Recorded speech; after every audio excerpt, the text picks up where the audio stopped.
ഇന്ന് തന്നെ ഡൗൺലോഡ് ചെയ്യൂ. കാണൂ നിങ്ങളുടെ ഫേവറേറ്റ് ഷോസ്. അർച്ചനയുടെയും സച്ചിയുടെയും കുട്ടി നെല്ലിശ്ശേരിയിൽ ജനിക്കുന്നത് കൊണ്ട് ആകാശം ഇടിഞ്ഞു വീഴുന്നെങ്കിൽ വീണോട്ടെ. എന്നാലും ആ കുട്ടിയെ ഇല്ലാതാക്കാൻ പറയാൻ എനിക്ക് പറ്റില്ല. ഞാൻ അവളെ കൊണ്ട് ഹോസ്പിറ്റലിലേക്ക് പോകുന്ന വഴിയാ. ഇനി താമസിച്ച അവർക്ക് എന്തെങ്കിലും അപകടം സംഭവിക്കും. ദയവ് ചെയ്ത് ഞങ്ങളെ വിട് പ്ലീസ്. ഞാൻ പറയുന്നൊന്ന് കേക്ക്. എന്താണോ കരുതുന്നത്? ഞങ്ങളുടെ കയ്യിൽ നിന്ന് രക്ഷപ്പെടാനോ? നീ ഒന്നും ഇവിടുന്ന് എങ്ങോട്ടും പോവാൻ പോകുന്നില്ല. അണ്ണനെ വിളിച്ച് ഇവരെ കിട്ടിയ കാര്യം പറയണം. എനിക്ക് പോണം പ്ലീസ്.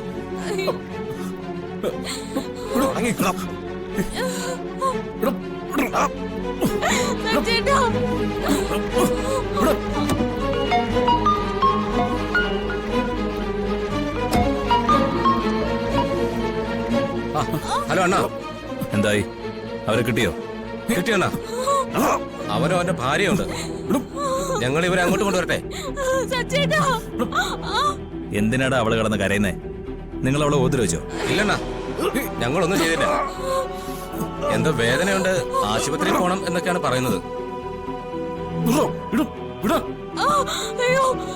അതൊക്കെ ഇവരുടെ അടവാണ്.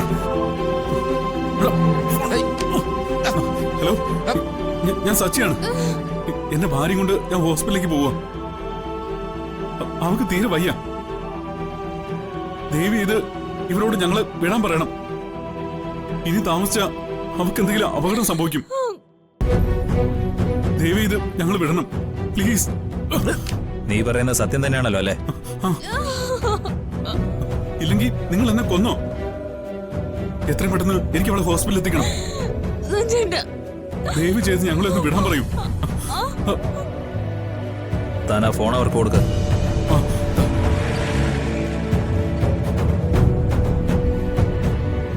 ഹലോ അണ്ണാ. അവൾക്ക് സുഖമില്ല എന്നുള്ള സത്യമല്ലേ? ആണെന്ന് തോന്നണ്ണ. അവള് കിടന്ന് കാറുന്നുണ്ട്. ശരി, അവരങ്ങ് വിട്ടേക്ക്.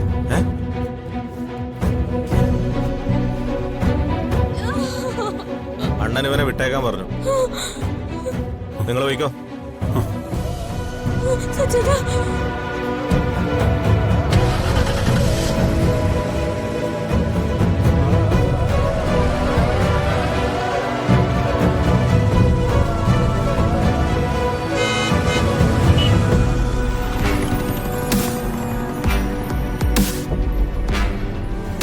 കഷ്ടം.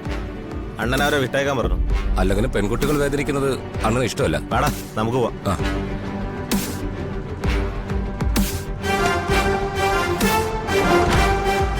വണ്ടി എടുക്കണം.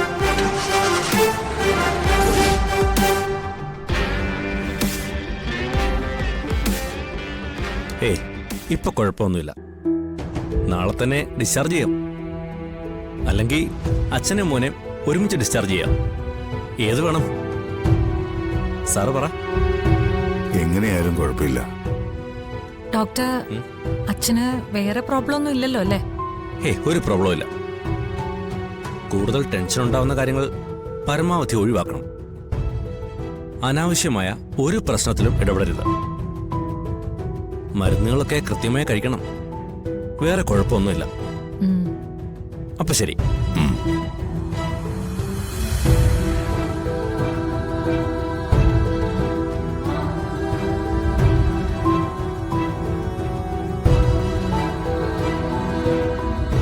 അച്ഛനെന്താ ആലോചിക്കുന്നത്? ഡോക്ടർ പറഞ്ഞിട്ട് പോയത് കേട്ടില്ലേ? അനാവശ്യമായ ആലോചനകളൊന്നും വേണ്ടാന്ന്.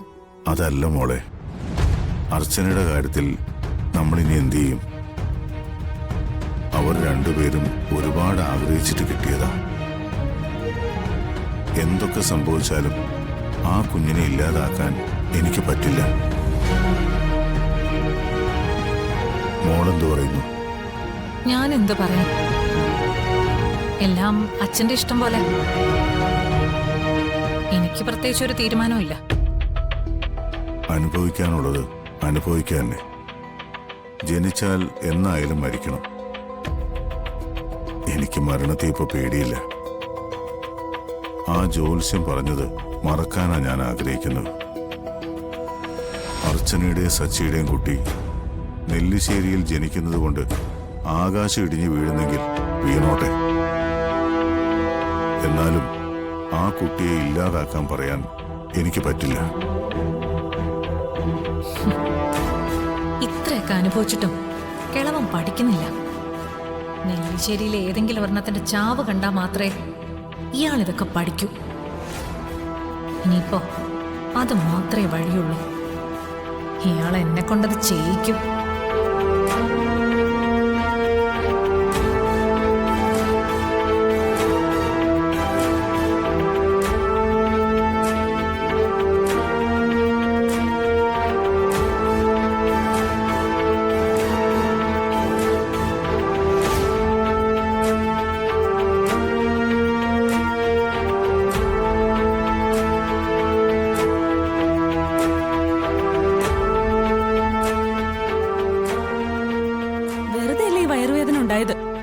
ഇത്രയൊക്കെ ടെൻഷൻ കൊണ്ട് നടന്നിട്ട് ഈ പ്രഗ്നൻസി അബോട്ടായി പോയില്ലല്ലോന്നാ എന്റെ അത്ഭുതം. നിങ്ങൾ ഒരു കാര്യം മനസ്സിലാക്കണം, ഈ പ്രഗ്നൻസി എത്ര പ്രഷ്യസ് ആണെന്ന് നിങ്ങൾക്ക് അറിയാലോ. എന്തായാലും ബ്ലീഡിംഗ് ആവാഞ്ഞത് ഭാഗ്യം. ഇനി റെസ്റ്റ് എടുത്തില്ലെങ്കിൽ പ്രോബ്ലം ആവും. പിന്നെ ഡോക്ടറെ കുറ്റം പറഞ്ഞിട്ട് കാര്യമില്ല. 3 months ബെഡ് റെസ്റ്റ് എടുത്തേ പറ്റൂ. ടെൻഷൻ ഉണ്ടാക്കുന്ന ഒന്നിലും എടുത്ത് ചാടരുത്. ഞാൻ പറയുന്നത് മനസ്സിലാവുന്നുണ്ടോ? സത്യത്തിൽ ഇയാളെയാ പറയേണ്ടത്. ഈ പ്രഗ്നൻസി എത്ര വലിയ കോംപ്ലിക്കേഷൻ ഉള്ളതാണെന്ന് ഞാൻ നേരത്തെ പറഞ്ഞ് മനസ്സിലാക്കിയതല്ലേ. എന്നിട്ടും ഇത്രയ്ക്ക് ശ്രദ്ധയില്ലാതെ പോയതെന്താ? ഒരു കാര്യം ഞാൻ ക്ലിയർ ആയിട്ട് പറയാം. എല്ലാ ടെൻഷനും ഇവിടെ ഉപേക്ഷിച്ചിട്ട് വേണം വീട്ടിലേക്ക് പോവാൻ. ഇല്ലെങ്കിൽ ഒരു കാര്യം ചെയ്യാം, 3 മാസത്തേക്ക് ഞാൻ ഇവിടെ അഡ്മിറ്റ് ചെയ്യാം. എന്തു പറയുന്നു? സോറി ഡോക്ടർ, ഇനി ഞാൻ നോക്കിക്കോളാം. നോക്കിക്കൊള്ളാന്ന് പറഞ്ഞിട്ട് കാര്യമില്ല, നോക്കണം. കൃത്യമായിട്ട് ബെഡ് റെസ്റ്റ് എടുത്തില്ലെങ്കിൽ ഏത് നിമിഷവും അബോർഷൻ സംഭവിക്കാം. ഇപ്പൊ തന്നെ ഒരു ഡേഞ്ചറസ് സ്റ്റേജിലാ.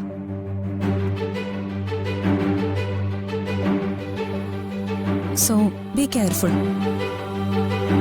ഇത്രയൊക്കെ കഷ്ടപ്പെട്ടിട്ട് ഇനി അതിനെ ഇല്ലാതാക്കണോ? ഡോക്ടർ, ഒന്നും സച്ചേട്ടന്റെ കുഴപ്പമില്ല, എല്ലാം എന്റെ തെറ്റാ. ഇനി ഞാൻ ശ്രദ്ധിച്ചോളാം. ആരുടെ തെറ്റായാലും ഉള്ളത് നിങ്ങൾ തന്നെ സൂക്ഷിക്കണം. ഇല്ല ഡോക്ടർ, ഇനി ഞങ്ങളുടെ ഭാഗത്തുനിന്ന് ഒരു കുഴപ്പമുണ്ടാവില്ല. എല്ലാം ഞാൻ നോക്കിക്കോളാം. ദേ, നാളെ കഴിഞ്ഞാ ഞാനൊന്ന് ദുബായ് വരെ പോവാ. 2 ആഴ്ച കഴിഞ്ഞേ തിരിച്ചു വരൂ.